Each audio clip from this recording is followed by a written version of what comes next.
తాకట్టులో ఉన్న బంగారాన్ని విడిపించి ఆ రోజున్న మార్కెట్ ధర కట్టి మిగిలిన డబ్బును మీకు అందిస్తుంది.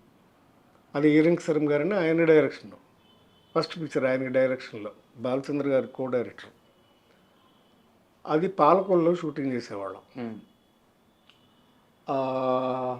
3 నెలలు 15 రోజులు 10 రోజులు షెడ్యూల్ పాలకొల్లోనే షూటింగ్. మళ్ళీ అందరం మా యూనిట్ మాకు ఎట్లా ఉండేదంటే ఆ రోజుల్లో కార్డ్ షీట్ అని షూటింగ్ ఉంటేనే వెళ్ళాలి, ఆ పద్ధతి లేదు అప్పుడు. మేమే ట్రావెలింగ్ దోసేవాళ్ళం, మేమే కెమెరాలు మోసుకెళ్ళేవాళ్ళం, మేమే అట్లాగే స్క్రిప్ట్లు చదివేవాళ్ళం, అసిస్టెంట్లు ఉండేవాళ్ళకి డైలాగులు నిలిపేవాళ్ళం. అలా యాక్ట్ చేస్తూ ఉండగా పాలకొల్లో చేస్తున్నప్పుడు ఒక అబ్బాయి వచ్చాడు. ఎవరో తెలుసా అబ్బాయి? పాలకొల్లు అంటేనే చేసేసి ఉంటారు. చెప్పండి, మీ నోటితో చెప్పండి. ఆయన అప్పుడే చదువుకుని ఫినిష్ చేసి వచ్చారు, చదువు అయిపోయింది. మేము రజనీకాంత్ నేను ఇద్దరం షూటింగ్లో ఉన్నాం. మాతో వచ్చి మాట్లాడారు. మాట్లాడిన తర్వాత హోటల్ ఉంటే మా హోటల్కి వచ్చి మాతో పాటు ఉండి చాలాసేపు డిస్క్ మాట్లాడి ఆయన చెప్పింది ఏంటంటే నాకు కూడా యాక్టింగ్ నేర్చుకోవాలని ఉంది అని అన్నాడు. ఆయన యాక్ట్ చేయాలని ఉందని. అప్పుడు మేము ఇద్దరు చెప్పిన సలహా ఏంటంటే మేమిద్దరం కూడా అదే ఇన్స్టిట్యూట్లో చదువుకున్నామా. అప్పుడు వచ్చి ఏమని పిలిచారు మిమ్మల్ని? సార్ అన్నారా, హీరో గారు అన్నారా? మమ్మల్ని అంటే సార్ అనేవాడు, అన్నయ్య అనేవాడు. అప్పట్లో మేము వయసులో పెద్దాళ్ళం కదా. రజనీకాంత్ నాకంటే ఆయన 4-5 ఏళ్ళు పెద్దాడు. ఆ అబ్బాయి రజనీకాంత్ గారిని ఏమని పిలిచారు? అన్నయ్య అని పిలిచాడు. అన్నయ్య అని పిలిచారు, మిమ్మల్ని అన్నయ్య అని పిలిచారు. తర్వాత ఏం సలహా ఇచ్చారు అబ్బాయికి? సరే అబ్బాయిని వెంటనే వచ్చి జాయిన్ అవ్వమంటే మెడ్రాస్ వచ్చి ఇన్స్టిట్యూట్లో జాయిన్ అయ్యాడు. తర్వాత ఇప్పుడు ఎంత ఉన్నాడో ఎంత ఎదిగాడో మీ అందరికీ తెలుసు. చెప్పండి అబ్బాయి పేరు చెప్పండి. నేను చెప్పాలా ఇంకా? మెగాస్టార్ చిరంజీవి. అప్పుడు మా పరిచయమే. ఆ తర్వాత ఆయన మెడ్రాస్ రావడం, ఇన్స్టిట్యూట్లో ఆయన చదువుతున్న రోజుల్లో కూడా నేను వెళ్తూ ఉండేవాడిని. ఎందుకంటే మాకు టీచరు దేవదాస్ కంకాల్ గారు, మా బ్యాచ్ కూడా ఆయన ప్రొఫెసర్. సారథి స్టూడియోస్ ఈరోజు అమీర్పేటలో, హైదరాబాద్ నడిబొడ్డులో, అంటే నేను కమర్షియల్గానే మాట్లాడుతున్నాను, అద్భుతమైన ల్యాండ్, కనీసం 1000 కోట్ల ఆస్తి అది. అవునండి, మీదే అది? అవునండి. అంటే యాక్చువల్ బేసికల్గా మా ఫాదర్ మొదటి నుంచి డిస్ట్రిబ్యూటర్, చెప్పాను కదా, నవయుగ ఫిలిమ్స్. అవును, నవయుగ సంస్థ అనేది టాప్ మోస్ట్ డిస్ట్రిబ్యూషన్ సంస్థ ఇన్ ఆంధ్రప్రదేశ్. ఈ రోజుల్లో లాగా జిల్లాల వారీ కాదు, అప్పుడు టోటల్ ఆంధ్రప్రదేశ్. అవును, 3 ఏరియాలకి ముగ్గురు ఉండేవారు. మా పెద్దనాన్నగారేమో విజయవాడలో ఉండేవారు, హెడ్ ఆఫీస్ అది. మా నాన్నగారేమో గుంటకల్లో ఉండేవారు. సో అందుచేత నేను గుంటకల్లోనే పుట్టా. నేను చదువుకునేది 8th క్లాస్ వరకు గుంటకల్లోనే చదువుకున్నాను. ఆ తర్వాత సారథి స్టూడియోస్ తీసుకోవాల్సిన పరిస్థితి వచ్చింది. ఎందుకంటే అక్కినేని నాగేశ్వరరావు గారు ఎన్టీ రామారావు గారి అపోజిషన్ భరించలేక హైదరాబాద్ వెళ్ళిపోయి షిఫ్ట్ అయిపోదామని డిసైడ్ చేసుకున్నాడు. ఆయన భరించలేక కాంపిటీషన్కే. ఎందుకంటే ఆయన డామినేటింగ్ అప్పుడు. ఎక్కువ సంస్థలు, ఇప్పుడు విజయవాహిని అంటే కంప్లీట్గా రామారావు గారి సినిమాలు. ఓకే, ఆయనకి ఎప్పుడు కూడా కాంపిటీషన్ ఉండేది ఇద్దరికి. బట్ ఆయన ఎప్పుడు పై చేయగానే ఉండేవారు ఎన్టీ రామారావు గారు. ఆయన ఏ క్యారెక్టర్ అయినా వేసేవాడు, మహానుభావుడు. నాగేశ్వరరావు గారు ఏమో రొమాంటిక్ క్యారెక్టర్స్, కథ ఇంపార్టెన్స్ ఉన్న క్యారెక్టర్స్, సాంఘిక సినిమాలు ఇలా. మొదట్లో జానపద సినిమాలు కూడా చేశారు ఈయన. కీలుగుర్రం అన్నీ కూడా జానపదాలు కూడా చేశారు ఈయన. కృష్ణుడు వేశారు, అర్జునుడు వేశారు, అన్నీ వేశారు. ఆయన కామెడీ కూడా చేశారు కదా, మిస్సమ్మలు ఎంత గొప్పగా చేశారు ఆయన, మహానటుడు. అయితే ఏదైనా ఆయన కాంపిటీషన్ ఫీల్ అయ్యడం కొంత, చెన్నారెడ్డి గారి స్నేహం కొంత. ఓకే, మరి చెన్నారెడ్డి గారు చీఫ్ మినిస్టర్. అయితే ఇట్లా ఇండస్ట్రీ ఇక్కడ హైదరాబాద్ షిఫ్ట్ అయితే బాగుంటుంది అయితే, అప్పుడు నాగేశ్వరరావు గారు అంటే నాకు అక్కడ స్టూడియో లేదు. అప్పుడు స్టూడియో క్లోజ్ అయిపోయింది. వాళ్ళు అది యాక్చువల్గా చల్లపల్లి రాజా గారిది ప్రాపర్టీ. అంటే చల్లపల్లి మహారాజా గారిది వాళ్ళ అబ్బాయి రామకృష్ణ ప్రసాద్ గారని, చల్లపల్లి రాజా గారు రియల్గా రాజు గారు ఆయన. వారిది సారథి బ్యానర్. సారథి బ్యానర్ అంటే అంతకుముందు చాలా పెద్ద పెద్ద సినిమాలు తీశారు. తమ్మారెడ్డి భరద్వాజ నాన్నగారు కూడా అక్కడ వర్క్ చేసినారు, దానికి మేనేజర్గా చేశారు. ఆయన తర్వాత మా నాన్నగారు. అవును, అంటే అది ఎలా జరిగిందంటే, ఫస్ట్ ఆ బ్యానర్ సారథి బ్యానర్ చాలా రామారావు గారితో ఆత్మబంధువు, కలిసి ఉంటే కల సుఖం, అవును. ఇలాంటి సినిమాలన్నీ సారథిలో తీసినాయి. రోజులు మారాయి నాగేశ్వరరావు గారితో. అప్పుడు నా నవైగా ఫిలిమ్స్ వాళ్ళు సారథి స్టూడియో 45% షేర్స్ కొనుక్కున్నారు. ఉమ్. అప్పటి నుంచి మా నాన్నగారు గుంటకల్ నుంచి ఇక్కడికి షిఫ్ట్ అయ్యారు ఓకే. స్టూడియో మేనేజ్ చేయడానికి 64లో. సార్ 64 నుంచి సారథి స్టూడియోస్ నాన్నగారే చూసుకున్నారు. మొదట్లో ఒకటే ఫ్లోర్ ఉండేది, తర్వాత 2 ఫ్లోర్లు కట్టారు, మొత్తం 3 ఫ్లోర్లు అయినాయి.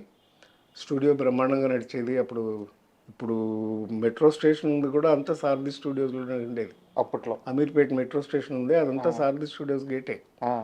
అక్కడ ఉండేది మెయిన్ గేట్. స్టూడియో మీరు అమ్మేసుకున్నారో లేకుంటే మీ వాటాలు మీరు వెనక్కి తీసుకున్నారో నాకు అంత ఐడియా లేదు.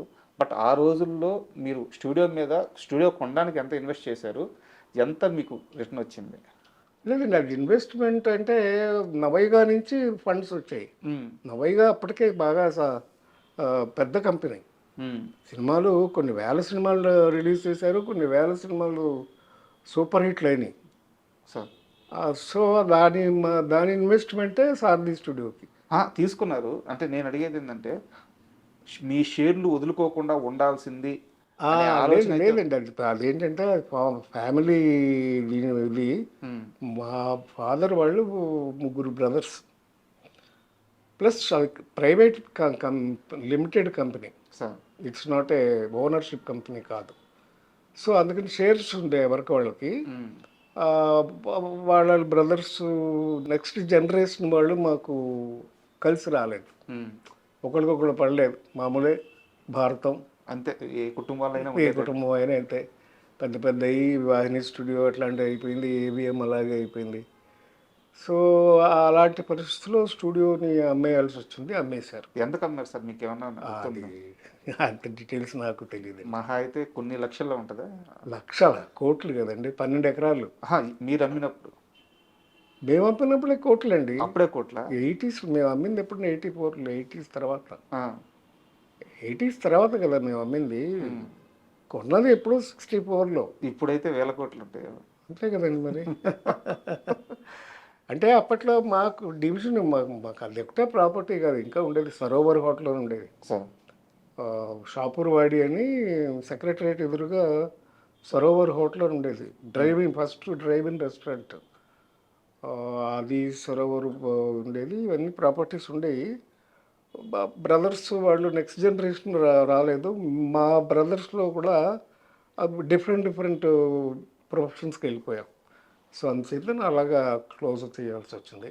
సార్ ఇండస్ట్రీలో సీనియర్ హీరోల విషయంలో కాస్త మనస్పర్ధలు అంటే అందరూ కృష్ణ గారు ఎన్టీఆర్ గారి మధ్య అని చెప్తారు, లేదా అప్పుడప్పుడు ఏఎన్ఆర్ గారు ఎన్టీఆర్ గారి మధ్య కూడా వచ్చినాయని చెప్తారు. చిన్న చిన్న భేదాలు కానీ అంటే కానీ ఎప్పుడు కూడా ఎవరు కూడా కృష్ణ గారి మధ్య నాగేశ్వరరావు గారి మధ్య విభేదాలు గురించి చెప్పరు, అసలు రాలేదని అంటారు. అయితే ఒక్క సినిమా విషయంలో వీళ్ళిద్దరి మధ్య విభేదం వచ్చింది, దానికి సారథి స్టూడియోనే సాక్ష్యంగా నిలిచింది అని చెప్పి చెప్తారు. కరెక్టే, ఏం చాలా సినిమా? కరెక్ట్. అదేంటంటే దేవదాసు ఏమైందంటే అప్పుడు అక్కినేని నాగేశ్వరరావు గారు అమెరికా వెళ్ళి హార్ట్ ఆపరేషన్ చేయించుకున్నారు. ఒక 1 year అక్కడ రెస్ట్ తీసుకున్నారు, రాలేదు. అంటే ఆ రోజుల్లో ఇంత ఈజీ కాదు హార్ట్ ఆపరేషన్ అంటే. అయితే వెళ్ళి 1 year రాలేదు. ఆ 1 year స్టూడియో మూత పడిపోయింది, వర్క్ జరగలేదు, వర్క్ లేదు. నాగేశ్వర గారు లేకపోతే లేదు సారథి అప్పట్లో. దాంతో ఏమైంది, లేబర్ ప్రాబ్లం వచ్చింది. లేబర్ ప్రాబ్లం వస్తే పి జనార్దన్ రెడ్డి గారికి మా ఫాదర్కి క్లాష్ వచ్చి, మా ఫాదర్ మేనేజ్మెంట్ అప్పుడు స్టూడియో. మా ఫాదరు స్టూడియో మూసేశారు, క్లోజ్ చేశారు. నాగేశ్వరరావు గారు తిరిగి వచ్చారు అమెరికా నుంచి. రాకముందే ఏమైంది, ఈలోపు ఎట్లాగైతే నాగేశ్వరరావు గారి సినిమాలు ఎక్కువ మేము నవైగా చేసామో, మా సిస్టర్ కన్సర్న్ శ్రీ ఫిలిమ్స్ అని ఉంది, దాంట్లో కృష్ణ గారి సినిమాలు ఎక్కువ చేశారు, రిలీజ్ చేశారు. అన్నీ కృష్ణ గారి ఫస్ట్ పిక్చర్ నుంచి అగ్ని సాక్షి అక్కడి నుంచి చాలా సినిమాలు, కృష్ణ గారి సినిమాలు కూడా వాళ్ళ సొంత సినిమాలు, పద్మాలయ సినిమాలు. అసలు ఆయన ఫస్ట్ లేత మనసులు రిలీజ్ చేసిందే తేను మనసులు, నా శ్రీ ఫిలిమ్స్. బాబు మూవీస్ మంచి మనసులు, మూగు మనసులు, తేనె మనసులు ఇవన్నీ కూడా నవైగాను శ్రీ ఫిలిమ్స్ రిలీజ్. కృష్ణ గారి వచ్చి పద్మాలయ సినిమా పద్మాలయ బ్యానర్లో తీస్తుంటే శ్రీ ఫిలిమ్స్ మేము రిలీజ్ డిస్ట్రిబ్యూషన్ తీసుకున్నాం. నాగేశ్వరరావు గారు చాలా సీరియస్ అయ్యారంట. ఆయన కోపం వచ్చింది. అప్పుడు అమెరికా నుంచి తిరిగి వచ్చేసరికి తిరిగి వచ్చారు, ఇట్లా సినిమాకి రెడీ అయిపోతుంది, ఇక్కడ అయిపోయింది డిస్ట్రిబ్యూషన్ మా శ్రీ ఫిలిమ్స్. అప్పుడు ఆయన కోపం వస్తే ఏం చేశాడు, ఆయన పాత దేవదాస్ నెగిటివ్ కొనుక్కొచ్చారు. ఆయనకి ఎవరో సలహా ఇచ్చారు, ఆయనకే వచ్చిందా మరి, తీసుకొచ్చి పాత దేవదాస్ని రిలీజ్ చేశారు పోటీ కొత్త దేవదాస్ మీద. కొత్త దేవదాస్ ఫ్లాప్ అయింది, పాత దేవదాస్ 100 రోజులు ఆడింది. రెండోసారి ఫస్ట్ 100 పెద్ద అంత సక్సెస్ కాదు. ఒరిజినల్గా దేవదాస్ రిలీజ్ అయినప్పుడు అంత సక్సెస్ కాదు, పేరు వచ్చింది కానీ అంత 100 రోజులు ఆడటం ఇలా లేదు. యాక్చువల్గా రెండోసారి రిలీజ్ చేసినప్పుడు అది 100 రోజులు ఆడింది. ఈ సమ్మర్ వచ్చింది. అప్పుడు వచ్చినప్పుడు నాగేశ్వరరావు గారు తిరిగి వచ్చారు. తిరిగి రాగానే స్టూడియో ఓపెన్ చేయమని అడిగారు మా ఫాదర్ని.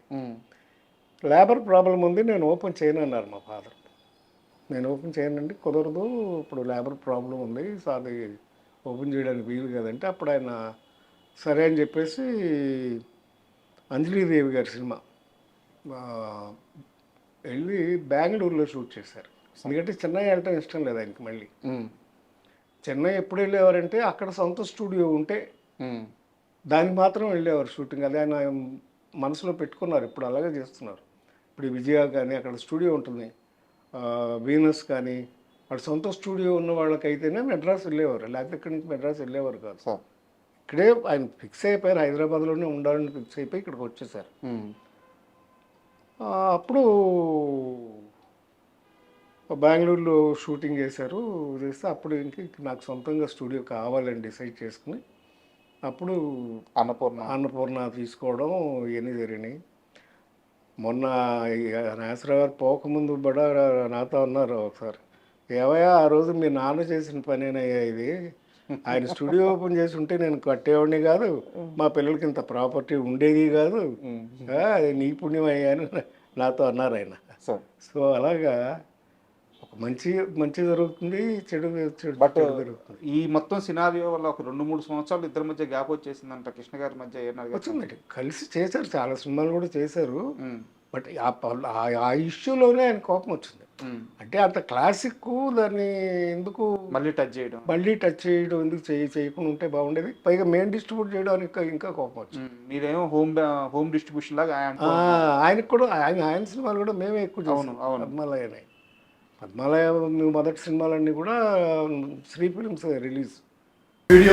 Please subscribe to iDream. Please subscribe to iDream. Please subscribe iDream. And please subscribe to iDream. For more videos, subscribe to iDream. Please like, share and subscribe to the channel. Congratulations, iDream. Subscribe to iDream. Subscribe to iDream. So subscribe to iDream Media. iDream team andarki huge congratulations. Please subscribe iDream Media. Please subscribe to iDream. Subscribe iDream. Please subscribe to iDream. iDream అంటే నా కళల ఛానల్ను subscribe చేసుకున్న నోరు తిరుగుతలేదు, మీరైతే గంట గుర్తు కొట్టండి. For more such videos, please subscribe to iDream.